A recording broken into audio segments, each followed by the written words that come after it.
Orang ketiga bilang, aku Al-Hasan bin Ali. Dan yang depanku ini ayahku Ali bin Abi Thalib. Paling depan datuk Nabi Muhammad SAW. Mau kemana kalian tergesa-gesa? Lah iya, kami tergesa-gesa mau hadir pelajaran nahunya Habib Ali Habsyi di sana. Kaji pagi-pagi. Tergesa-gesa mau ngapain? Mau hadir pelajaran nahu. Tergesa-gesa mau ngapain? Mau hadir pelajaran nahu. Antum kalau bawa kitab mau hadir ke majelis mau ngapain, Ustaz? Betul. Nggak mungkin antum nyanyi atau lagi main gitar, nggak mungkin, Ustaz. Antum datang bawa kitab, hadir ke majelis mau belajar, Ustaz. Ya.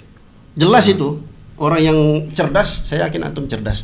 Takbir itu tadi disebutkan oleh beliau sendiri langsung, dia yang menukilkan, dia sendiri yang menyebutkan. Ini beda.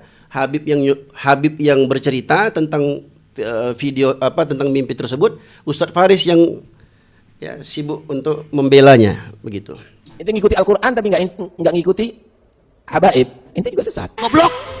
Sebetulnya yang jadi titik fokus kita itu adalah bukan apakah mimpi itu jadi dalil atau bukan.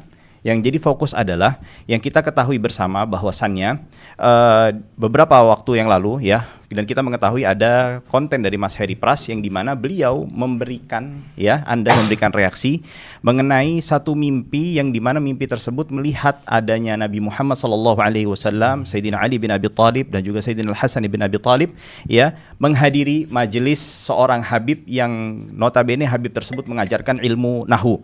Lalu timbul klaim dari Mas Heri Pras ketika menanggapi konten tersebut atau video tersebut bahwasannya Nabi Muhammad SAW itu datang untuk belajar kepada Habib tersebut. Dan juga ditambahkan bahwasannya konsekuensi daripada Nabi belajar kepada Habib tersebut adalah ini sebuah penghinaan kepada Nabi Muhammad SAW. Setuju. Oke, saya ulangi lagi. Jadi Mas Heri Pras mengatakan ini sebagai penghinaan kepada Nabi Muhammad SAW. Oke. Lalu selanjutnya saya juga mendengar adanya sebuah kaedah yang disampaikan oleh Al-Ustadz Al-Fadil Abu Tayyib ya, di mana beliau menyampaikan kullu ru'yatin manamiyatin yusdirul istihza'a fabatilun. Betul ya? Betul. Setiap mimpi yang menimbulkan ejekan atau olok-olok adalah mimpi yang batil atau tidak benar. Baik. Nah, sebelum kita masuk ke kisah mimpinya ya, bahwasannya kita perlu mengetahui bahwasan mimpi yang seperti ini dan semisal dengan ini pun juga ada ya. Di antaranya seperti yang sudah saya sampaikan di konten saya ya, bahwasannya di dalam kitab namanya judulnya Al-Manthur min Sirati Syekhul Islam Ibn Taimiyah karya Syekh Abdullah Ibn Abdurrahman Al-Barrak ya, pada halaman 76 beliau di halaman 76 tersebut menukilkan dari satu manuskrip satu kitab yang berjudul Minhajus Sadikin wa Umdatil Busara Lis-Sairin ya, di mana di dalam kitab tersebut dikatakan bahwasannya ada sebuah pernyataan dari salah satu muridnya Al-Imam Ibn Taimiyah yang bernama Ibnul Qadi Al-Jabal. Melihat Ibn Taimiyah atau mendengar bahwasannya Rasulullah SAW datang dan ada hadir di majelisnya Syekh Abu Umar, ya. Dan ketika Syekh Ibnu Qadi Al-Jabal datang, ya tentu antusias ya. Siapa yang tidak antusias mendengar adanya Rasulullah SAW? Kita semua pasti antusias. Datang menghadiri atau datang ke madrasah Syekh Abu Umar dan beliau melihat Rasulullah SAW dan di sekelilingnya sahabat duduk seperti membuat halaqah. Dan di samping Rasulullah SAW itu ada Syekhul Islam Ahmad bin Abdul Halim bin Abdul Salam Ibn Taimiyah, ya. Dan di situ secara jelas tertulis bahwasannya Syekhul Islam Ibn Taimiyah, coba yang slide-nya maaf, Ibn Taimiyah di situ disebutkan kana syekhuna jalisun ila janibihi, duduk di sebelah Nabi Muhammad SAW wal jami'u halaqatun wahidah, dan semuanya dalam satu halaqah, wa syekh yudarris, syekh mengajar. Secara tegas di situ dituliskan bahwasan syekh mengajar, ya. Lalu kalau menggunakan kaidah sepihak Anda, maka ini bisa kita katakan atau bisa ada nanti orang yang mengatakan dan tidak bisa kita salahkan klaim orang ini bahwasannya Ibnu Taimiyah, Al-Imam Ibnu Taimiyah menghina Nabi Muhammad SAW, atau minimal Al-Imam Ibnu Qadi Al-Jabal menghina Nabi Muhammad SAW. Lalu selanjutnya sebetulnya Anda tidak perlu jauh-jauh untuk mengurusi kisah mimpinya Al-Imam atau Habib tersebut, ya. Sebetulnya Syekh bin Baz pun juga memiliki mimpi yang kurang lebih mirip. Syekh Abdul Aziz Ibn Abdullah Ibn Baz di dalam kitab Al-Imam Ibn Baz Durusun wa Mawaqif wa Ibar karya Abdul Aziz As-Sadhan halaman 107 sampai 108, beliau Syekh Abdul Aziz Sadhan, murid daripada Syekh Abdul Aziz bin Baz, mengatakan bahwasanya saya pernah melihat di dalam mimpi bahwasanya Syekh Abdul adanya Nabi Muhammad sallallahu alaihi wasallam di satu masjid di kota Riyadh. Lalu Syekh Abdul Aziz Sadhan datang ke masjid tersebut, lalu bertanya, mana Nabi Muhammad sallallahu alaihi wasallam? Lalu dikatakan itu Nabi Muhammad sallallahu alaihi wasallam berada di depan bersama 8 orang lain kurang lebih, maknanya atau bersama beberapa orang di depan di saf yang terdepan, dan melihat Nabi Muhammad sallallahu alaihi wasallam menggunakan imamah. Lalu Syekh Abdul Aziz Sadhan secara inisiatif beliau bersegera menuju saf yang terdepan untuk melihat wajah Nabi Muhammad sallallahu alaihi wasallam. Tiba-tiba seakan-akan bumi terbelah. Lalu keluarlah Syekh bin Baz dan langsung mengimami sholat, dan yang menjadi makmumnya adalah Nabi Muhammad SAW. Kita mengetahui dari sisi sirah, tidak ada satupun sahabat yang berani untuk menjadi imam sahabat yang lainnya selama Rasulullah SAW masih ada. Tidak ada satupun. Ya, maka dari itu, kalau kita menggunakan kaidah Anda seperti ini, ya, saya bukan berarti mengatakan ini, tapi konsekuensi dari ucapan Anda, maka kita akan bisa mengatakan Syekh Abdul Aziz bin Baz itu menghina Nabi Muhammad SAW. Lalu yang selanjutnya, Mas Heri, Anda paham bahwasannya ini mimpi kan? Mimpi. Ya, baik. Nah, lalu kenapa Anda mesti muter-muter mentakwil dengan hanya berfokus pada kata-kata bahwasannya di mimpi tersebut dituliskan bahwasannya Nabi Muhammad SAW membawa kitab, ya. Lalu dengan terburu-buru, ya. Lalu bagaimana dengan teks Syekhul Islam Ibnu Taimiyah yang secara tegas tertulis yudaris, mengajar. Artinya kalau Syekhul Islam mengajar pasti ada yang diajar. Di dalam mimpi tersebut yang mendengar yang diajar siapa? Mendengar pengajaran Syekhul Islam siapa? Nabi Muhammad SAW. Maka konsekuensi ucapan Anda ini berbahaya. Nah, lalu selanjutnya baik kita lihat ibaratnya Anda tuh cari-cari, ibarat semut di ujung pulau dicari-cari, gajah di pelupuk mata pura-pura nggak kelihatan, ya. Atau jangan-jangan kaidah Anda asal bukan Habib atau Kiai maka bukan khurafat, ya. Baik, selanjutnya kita lihat sebuah video, ya. Baik, kita lihat sebuah video, nyalakan. Ustadz Khalid di situ menyampaikan bahwasannya secara terbuka bahwasannya beliau pernah bermimpi bertemu Nabi Muhammad SAW, dan beliau melihat dalam mimpinya halaqah-halaqah di belakang barisan pasukan Nabi Muhammad SAW, dan beliau melihat halaqah itu sambil memegang kitab. Ustadz Khalidnya sambil memegang kitab Bukhari dan Muslim. Nah, poinnya sama-sama memegang kitab. Rasulullah memegang kitab, Ustadz Khalid memegang kitab. Apa lantas karena Ustadz Khalid hanya sekedar dipaparkan atau disampaikan beliau membawa kitab, kita mengatakan Ustadz Khalid mau belajar kepada Rasulullah, atau Ustadz Khalid mau mengajarkan para sahabat?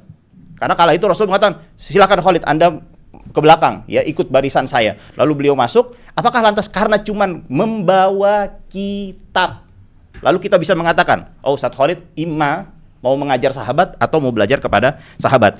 Ketika kritikan terhadap mimpi Habib itu, Ustadz Faris itu ingin menyamakan dengan apa yang disebutkan dalam kitab yang beliau sebutkan tadi. Tapi mungkin Ustadz Faris nggak baca judul di atasnya. Judul di atasnya itu Ibnu Qadi Al-Jabal ketika menuliskan itu, dia tulis judulnya, coba silahkan dicek lagi, Farasatuhu, firasatnya Syekhul Islam. Ya. Jadi bukan tentang mimpinya sebenarnya. Mau disamakan dengan kisah Habib ini, dia ceramah menunjukkan apa, itu pun nggak disebutkan takbirnya. Jadi kalau mau dicocokkan, dikiaskan, harus ada takbirnya disebutkan di situ juga. Jangan Ustadz Faris yang belakangan membela membabi buta, kemudian dibilang saya tanyakan Syekh Fulan ini ahli taslim, itu nggak cocok Ustadz. Kenapa saya katakan nggak cocok? Karena di akhir dari kisah itu mungkin Ustadz Faris nggak baca. Ya, Ibnu Qadi Al-Jabal itu menyebutkan Ustadz di akhir, coba antum baca di akhirnya. Syekhul Islam bilang apa? Siapa di antara kalian yang melihat mimpi yang tadi malam, jangan dia ceritakan kalau masuk di majelisku. Artinya beliau larang. Jadi nggak apple to apple, apa namanya, kiasnya itu nggak nyambung gitu loh.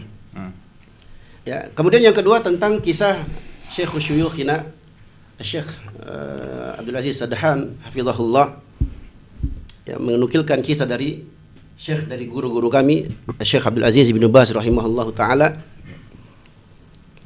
itu beliau sebutkan di akhirnya, beliau sebutkan wasa'altu ba'dul mu'abbirin. Kalau seandainya Habib yang di video itu tadi mengatakan, saya tanyakan kepada sebagian ahli tafsir mimpi tentang, mungkin, tapi konteksnya berbeda. Makanya takbir itu tadi disebutkan oleh beliau sendiri langsung, dia yang menukilkan, dia sendiri yang menyebutkan. Ini beda. Habib yang bercerita tentang video tentang mimpi tersebut, Ustadz Faris yang ya sibuk untuk membelanya begitu. Ya. Kemudian mau disamakan juga dengan mimpinya Ustadz Khalid Basalamah hafizahullah dengan Nabi pegang kitab. Aduh, nggak cocok Ustadz. Itu jauh sekali. Ustadz Khalid pegang kitab, artinya dia mau belajar mungkin seperti kemungkinan yang antum sebutkan tadi. Sedangkan ini enggak dijelas, Ustadz. Pegang kitab, ditanya mau kemana kalian? Kami mau hadir ke durusnya Habib Fulan. Nah, kalau kita timbang dari sisi syar'i, ikhwani rahimani wa rahimakumullah, apa perlu Nabi sallallahu alaihi wasallam belajar nahwu? Sedangkan Allah sebutkan dalam Al-Qur'an, Allah turunkan Al-Qur'an itu bilisanin arabiyyin mubin, dengan bahasa Arab yang sangat jelas. Saya kira semua orang paham. Nabi enggak perlu belajar nahwu. Kalau kita mau timbang dari sisi syariat. Tapi kan memang nggak ada penyebutan tentang takbir. Ini kan Ustadz Faris yang belakangan baru bilang, saya tanya Syekh di Madinah, dia profesor segala macam, saya tanyakan takbir, ini belakangan. Ya, harus disebutkan di awal. Ya, Habib itu tadi yang harusnya menyebutkan, bukan antum harusnya. Tapi karena antum sebagai pembela ya wajar saja, kita maklumi itu. Dari segi bahasa ya teman-teman. Oh. Kita kembali dulu. Apakah Habib Mujtaba mengatakan belajar? Itu dulu. Coba dibuktikan. Dia mengatakan sebentar ya. Hadir. Ya, dia hadir. Dari segi bahasa ya, kalau kita mengkaji dari segi bahasa, Nabi pagi hari terburu-buru bawa kitab, ingin hadir di pelajaran nahunya Habib. Ya. Di sini kalau kita mengerucut pada pembahasan di pagi hari, itu adalah menjelaskan waktu. Bawa buku, ya perhatikan, bawa buku artinya apa? Objek buku yang dibawa oleh orang tersebut mengisyaratkan konteks akademis. Perhatikan, untuk bahan pembelajaran. Oke. Bawa buku. Terburu-buru artinya apa? Di pagi hari loh, terburu-buru. Oke, bisa tenang dulu ya. Di pagi hari terburu-buru, ibarat kita melihat ada anak-anak. Ya, sudah jam 8. Ya. Oke. Jam 8 pagi. Terburu-buru dia mau pergi ke sekolah bawa tas. Ya. Artinya apa? Kenapa dia pergi ke sekolah? Karena ingin menghadiri pelajaran dari gurunya. Ini perbedaannya hanya Nabi dan anak-anak. Nabi bawa kitab, sedangkan Nabi sallallahu alaihi wasallam kita tahu sendiri tidak bisa baca, tidak bisa tulis. Oke. Nah, terus buat apa dia bawa buku? Buat apa bawa buku? Kalau bukan untuk apa? Kalau bukan untuk apa? Diajari membaca atau mengucapkan dengan cara yang benar, pelafasan. Ingin hadir. Nah, ingin hadir nih menjelaskan motivasi. Ketika ada orang ingin hadir, itu adalah penjelasan tentang motivasi. Motivasi atau tujuan dari ketergesaan orang-orang tersebut menyambung lagi kepada kalimat awal tergesa-gesa. Dengan kalimat ingin hadir ini menyambung dia.